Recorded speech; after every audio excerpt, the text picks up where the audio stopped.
This is in the Manchester Evening News. Ederson's potential arrival at Old Trafford is not expected to alter United's plans to sign a marquee midfielder to replace Casemiro. United chiefs have earmarked significant investment to sign Casemiro's successor. Elliot Anderson remains at the top of United's midfield shortlist, but United are set to face stiff competition from Manchester City.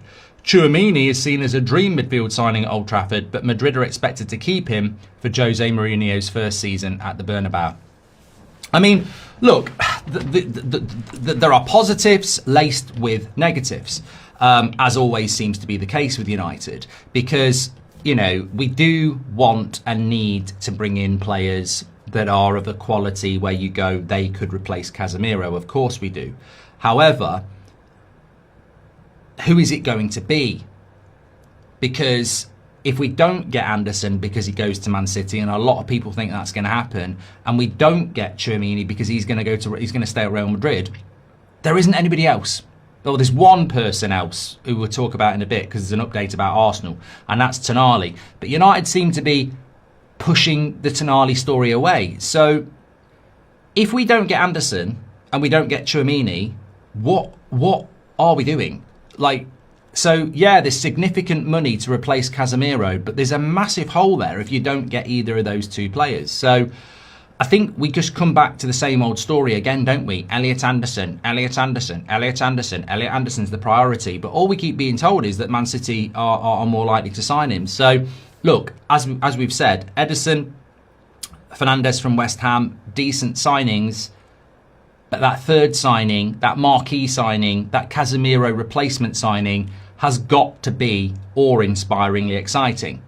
And if you've got Ederson and you've got Fernandes and that third signing is Alex Scott or Carlos Baleba or Tyler Adams, I think we're in trouble. I think we're really in trouble. So I think that United's, it's good that the stories are still out there that we want a marquee signing and there's big money there for it. But I'm a bit concerned who that marquee signing is if Real Madrid keep Tchouaméni and Anderson signs for Man City. Who is the marquee signing then? Because answer's on a postcard. I don't know who it is. If it's not Tonali, I don't know who it is. Yeah. Anthony says that Romano gave 2 reasons for Ederson, something going on at Atalanta. Well, if you could tell us what those reasons are, that would be great. Daniel Thompson says, hi Mark, thank you very much for your super chat, Daniel. Weird situation with Ederson. If United really wanted him, they would have already done a deal. To do something is holding them back. If any doubt, move on. Can't waste time, focus on top quality targets. Yeah, if you're just tuning in a little bit late, which I know some of you do, on Ederson, it's not as advanced as has been reported over the last few days. United, no green light yet. Deal can be done, but for whatever reason, according to Romano, the Manchester Evening News this morning, it's not as advanced as some people are reporting in Italy. We have a bit of a 3 theory. 1, it's second thoughts. 2, it's been overhyped by his agent. Or 3, we're trying to negotiate the price down. I think it's probably 3. And what I would say, Daniel, in defence is, you know, if Atalanta are very difficult to deal with. We gave them a lot of money for Højlund. We gave them a lot of money for Ahmad.